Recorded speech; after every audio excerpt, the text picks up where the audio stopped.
Hello and welcome to this special broadcast. And today we have with us a very special guest, one of India's best-selling authors, a diplomat now, director of the Nehru Center in London, Amish Tripathi. Amish, welcome to the show. Let me start with a very simple question. You moved to London, if I am not mistaken, in October, and now you are sitting in London amidst all this. So how is London? Things are bad. Things are bad out here. But things are, to be fair, things are bad all over the world. This is,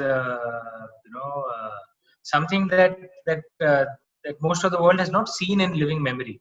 Yeah. A pandemic of this scale. Yeah. And I guess because of the instant communication that happens, in that sense, this is the first genuinely simultaneous global black swan. There are some who say that perhaps the black swan is not the pandemic itself, but a reaction to the pandemic. But in either case, the world is not what we expected it to be in normal times. I don't know if we are ever going back to what we used to think is normal.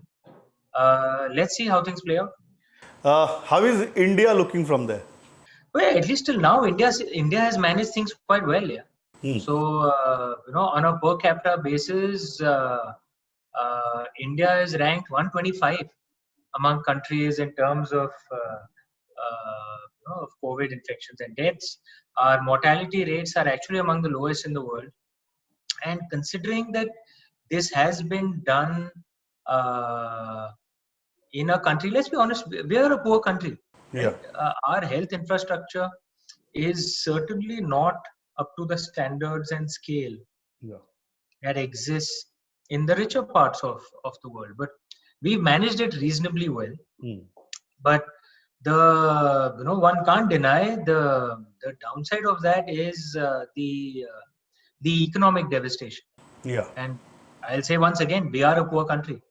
So however much we may have grown richer over the last 30 years, we are still a poor country.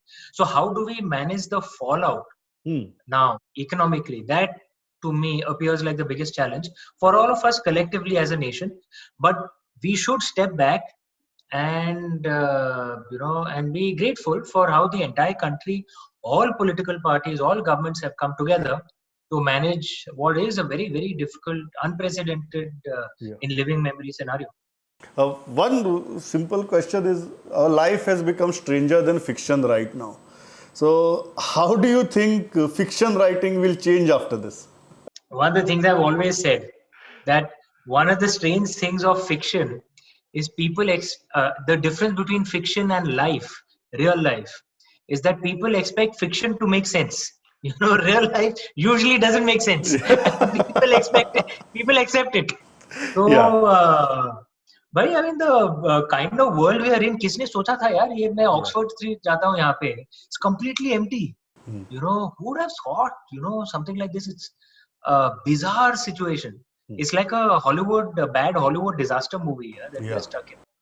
So disaster movies won't have a market now because people have seen it in real life. Yes. So how do you think fiction writing will change after this? What will be the plots and what will be the thought process while framing a plot?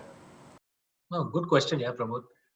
Look, the way I see it, stories reflect life and the zeitgeist, the mood of the times.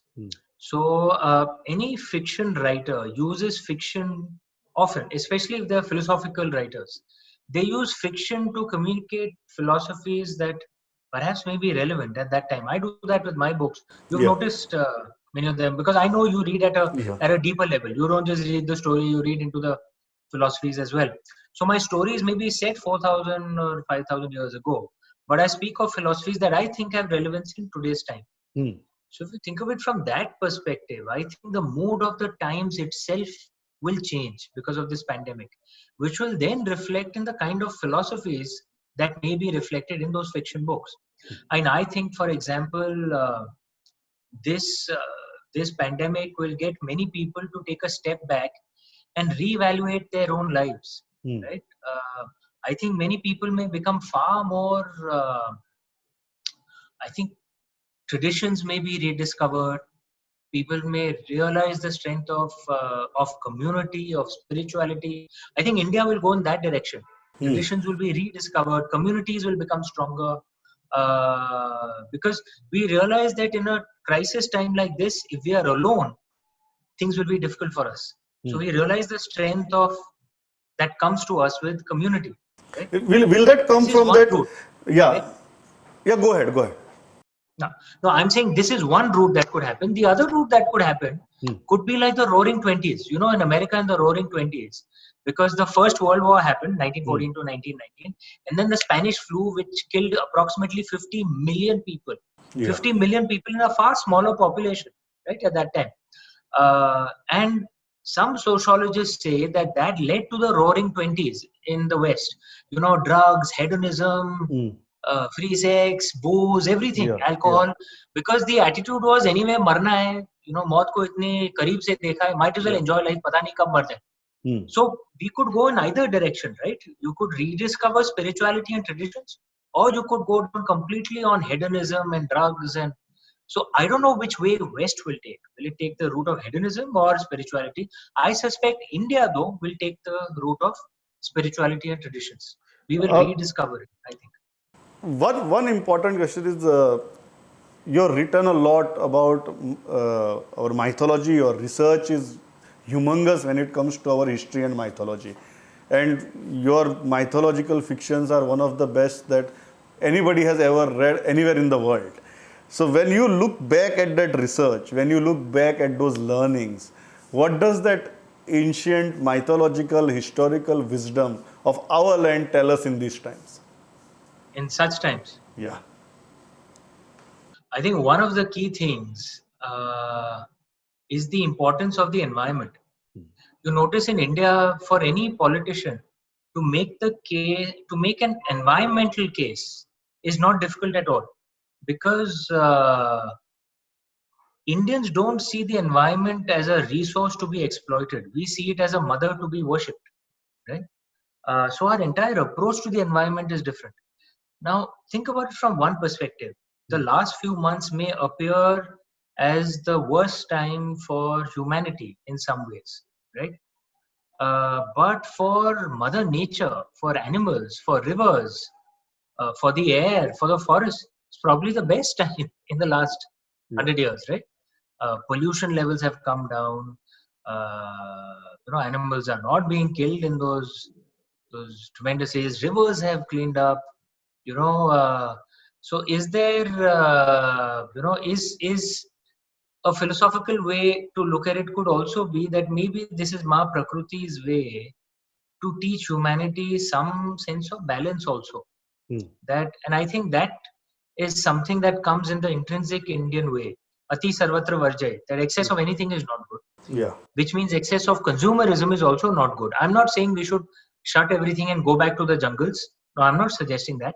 But can we have a sense of balance in our consumerism so we don't harm the environment also that much? So it takes us back to the same thing what Mahatma said, enough for everybody's need, but Greed, not enough for everybody's. Not enough for everyone's need, but Yeah, not enough for everybody's. I got a nice WhatsApp forward a couple of days back, which nicely read that this pandemic has taught us that life needs very little to sustain. It is the lifestyle on which we spend a lot. Very true. So I think every one of us has started realizing that difference. But most importantly, how has this changed your thought process as an author?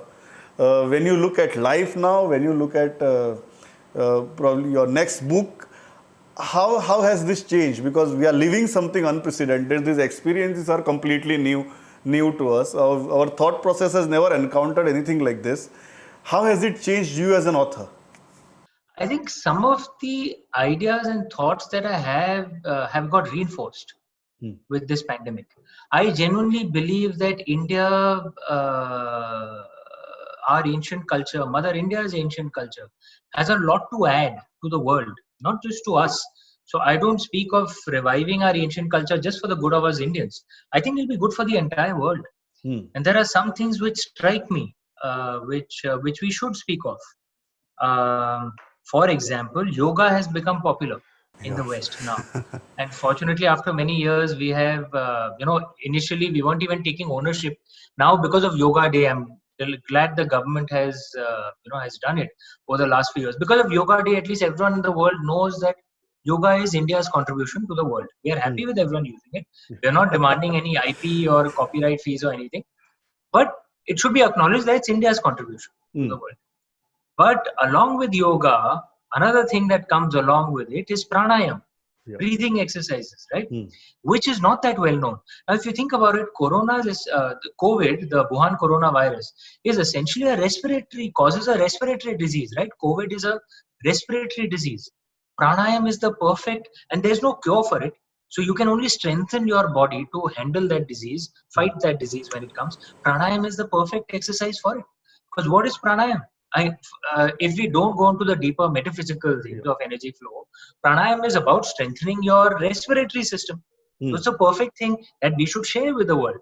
That for a disease like this, pranayam is an ideal thing to do. Then think about Ayurveda. There's this American comedian called Bill Maher. No. And he made a very, very wise statement. I don't know if you say he's very funny. But intelligently funny. He's not slapstick. So thought-provokingly funny. Exactly. He's not slapstick funny. It's not toilet humor. Yes. Intelligently funny. Yeah. He had made this very wise comment that, look, we can't sanitize the world. Right? This thing that we'll somehow, stick in our houses all the time, keep washing our hands and sanitizer everywhere, and somehow we will not come in touch with the virus. So that is impossible. The biomass of bacteria, viruses, and all disease, all organisms like this is more than the biomass of all human beings. They are that prevalent. They are everywhere. There is no way we can avoid them. There is no way. Correct? So then he said the only long-term solution is to strengthen our immune system. If we can't avoid it, we can't sit at home for the next 30 years, right? So we have to strengthen our immune system, which is where Ayurveda is so different from Western medicine, from allopathic medicine. Because Ayurveda is at its core about strengthening your immune system. It's about restoring the natural balance of your body. So again, this is something that we should share with the world. It'll be for the good of the world. So there are things that our ancestors have given to us, which are uniquely suited to handle this crisis.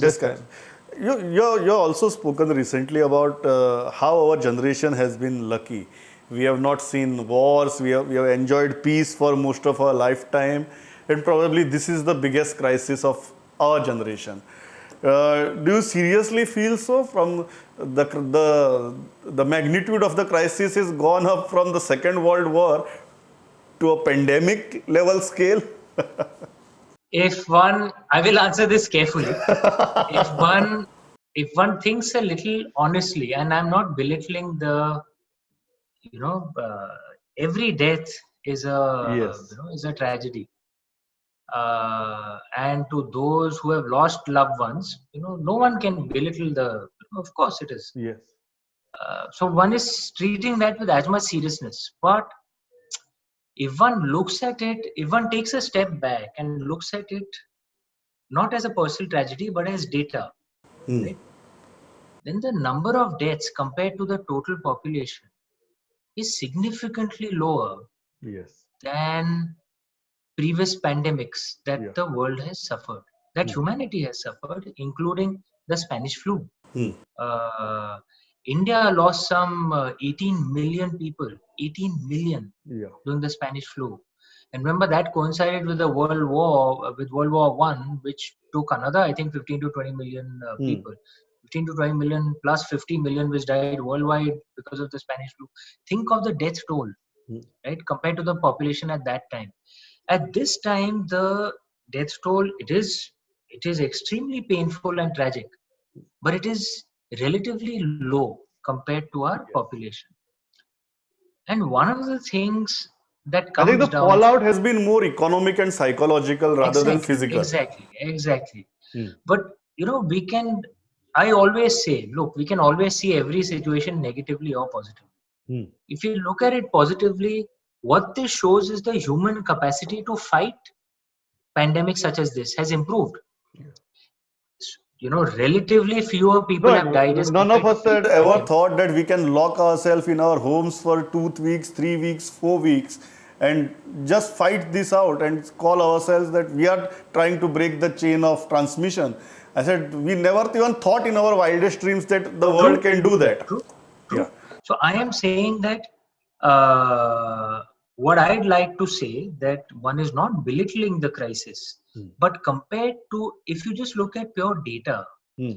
compared to other crises that humanity has suffered in earlier eras, this is relatively less in Fatal. terms of fatalities. Yeah.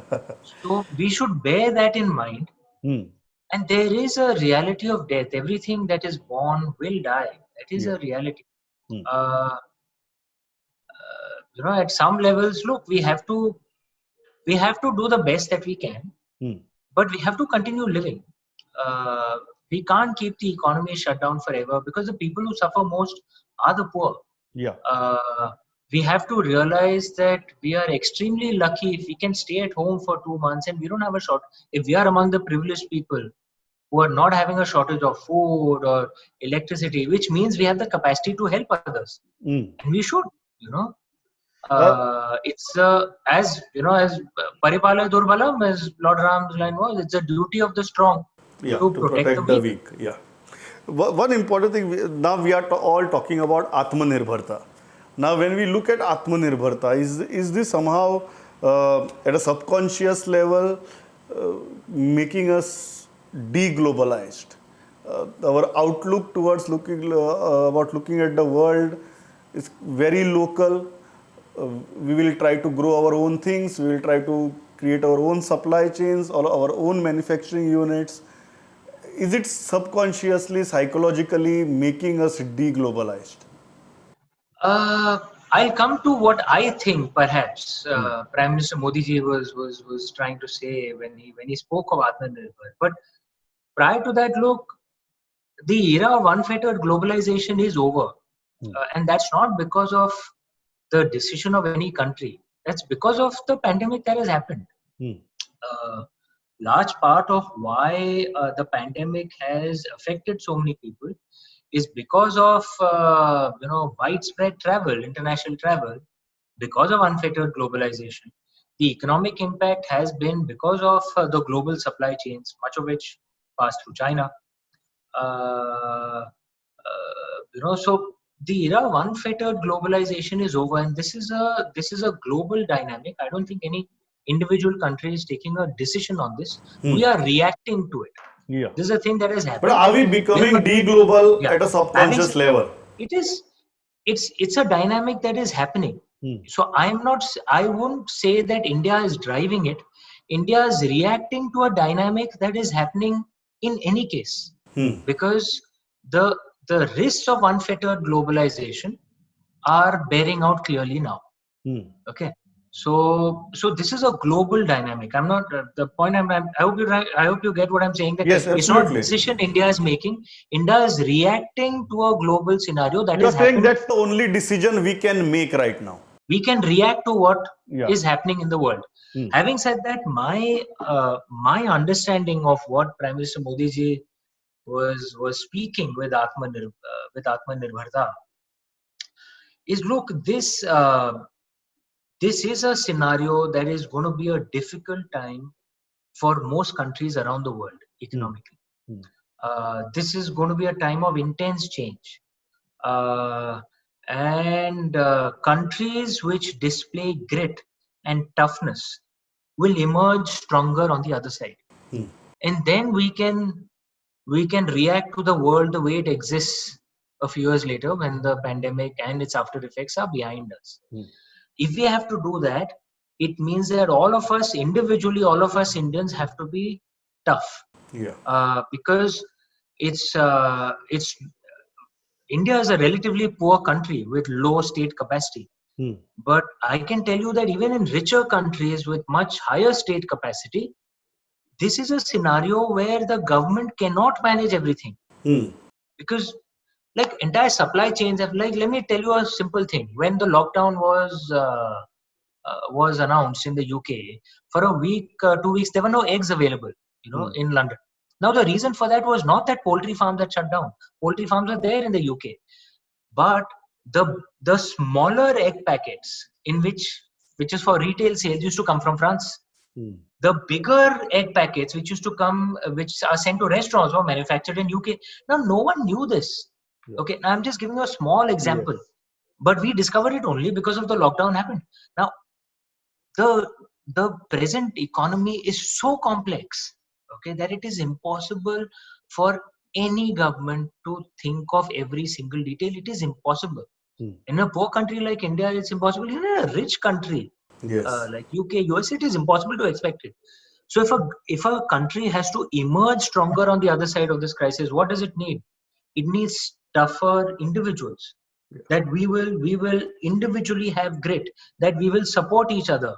If I see a poor person outside my house, I'm not going to wait for the government to come and find him, because the government may not even know. I'm going to get food from my house and go give to that person. Annadana is the most, according to the Indian way, it is the greatest charity to do. Annadana. One important question, because of those are the things, and I think that's what Atmanirbharta means. All of us individually have to be tough, gritty, to carry a country forward in these very difficult times. You mentioned about lockdowns, so I'm tempted to ask you this. We have seen two kinds of strategies while encountering this situation. One is the India strategy, where we decided to go into lockdown at a very early stage of the spread. And second is the UK model, and third is the Sweden or the Brazil model. You are right now in UK. Which model do you think is most effective, most rational in terms of medically and economically? Which strikes the balance? Too early to say, because remember in the Spanish flu, the worst wave was actually the second wave. The Spanish flu spread through the world in 3 waves. The worst wave was the second wave. The Sweden approach is essentially about the herd immunity strategy. Right? Let it go through. Try and protect the vulnerable as much as you can. And once 50-60% of the population has been infected and recovered from it, then the disease can't spread anymore. There's herd immunity. The only way, though, this works is if you stop all international travel. Because remember, international travel can reintroduce it. The other route was, do a lockdown. And remember, the lockdown was not to end the disease. Correct. The lockdown was to give the country time to bring up its infrastructure to manage the disease when it spreads. Because remember, at the beginning, frankly, people didn't even know what the disease was. Even the genetic code had not been, no one was sure what the actual fatality rates were. Testing procedures had not been worked out. Now think of countries that have gone through the lockdown, like India, and what we have done over the last few months. We used to import PPEs, right? Personal protective equipment for doctors and for everyone. Because actually no one needed it that much, right? Earlier. Correct. And no one needed masks also, so many masks. We didn't need it. Now, many countries imported from China, they ended up being substandard. Today, within just a few months, India is the second largest manufacturer of PPE. So which means we've got a capacity up, to manage this. India, fortunately, it turns out hydroxychloroquine works. To mitigating some of the impact of it, and India is is the biggest manufacturer in the world for it, and we've exported the medicines as well. Third, testing. Our own labs, because one of the biggest problems in this, when people kept saying, test, initially the cost of the test was so expensive. It was 3,000 to 4,000 rupees per test. We have 140 crore population. Okay, if we are going to test everyone, we'll spend 500,000 crores. We don't have that money, yaar. We're a poor country, and for someone to just say ki bhai, New Zealand did it, so we should do it. Because New Zealand's population is smaller than than Andheri. Absolutely. Okay, in Mumbai, right? And they are rich. They can afford it. We can't afford 500,000 crores. We don't have the money. So now what has happened? Labs in Pune, like my lab, so many other labs have come out with cheaper tests. right? Which work in India. Now, all this has happened because we gave time to ourselves because of the lockdown, right? That doesn't mean that the problem is over. The problem is still there, but our capability has improved. Yeah. We still have to fight it. We are not out of the woods. The world Correct. is going to be fighting it for the next 18 to 24 months. Absolutely. But what is the perfect strategy? We'll know only 18 to 24 months 20 later. months later, boss. yeah. So who And emerges no one, better out this of it? disease is so new, no one knows. Yeah. No one knows. But one thing I want to ask you, during this lockdown, what have you written? I've written some, some non-fiction articles which I'll be sharing through Kindle Shorts. I have started writing the 4th book of the Ramchandra series. Wow. I'm around 10-15,000 words down in there. So I've been busy. But besides that, of course, work with the High Commission, because the Nehru Center is a part of the Indian High Commission out here. Yes. So I'm a part of the meetings which discuss all the evacuation procedures and taking care of the Indians out here. So I'm a cog in the wheel. Credit must go to the officers of the High Commission who are doing wonderful work at this time. But yes, time is taken up in that as well. So, and of course now anything there more are about- interviews. There are interviews a dime a dozen. Zoom barabar Zoom everywhere. So like this one. So I have interviews also. Lots of time. Last question, anything more about the 4th book? It's tentatively called the War of Lanka. Oh, okay. And as you know, Ram, Scion of Ikshvaku, Sita, warrior of Mithila, and Raavan, enemy of Aryavarta, were in a multi-linear narrative. Yeah. They, Ram, Scion of Ikshvaku was from the birth of Lord Ram to the kidnapping of Lady Sita. Sita, warrior of Mithila, from her birth to her kidnapping, and Raavan, enemy of Aryavarta, from Raavan's birth to the time he kidnapped Lady Sita. 4th book onwards is a common narrative. It's from the kidnapping Starts of Lady from the Sita kidnapping till the to the death of Raavan. Yeah. To the death of Raavan. That's the 4th book. It's tentatively called the War of Lanka, and that's what I'm writing right now. I think anything more will be revealing too much. Yeah, anything more will be. I'm not even daring to ask anything more. But but really, thanks a lot for talking to us. We are all waiting for the 4th book, both the Shiva trilogy and Ramchandra series. I think absolute delight, a treasure. So 4th book, we all are waiting for it. And most importantly, I think you should also be relieved that you haven't written a book of late that you have to promote during these days. So,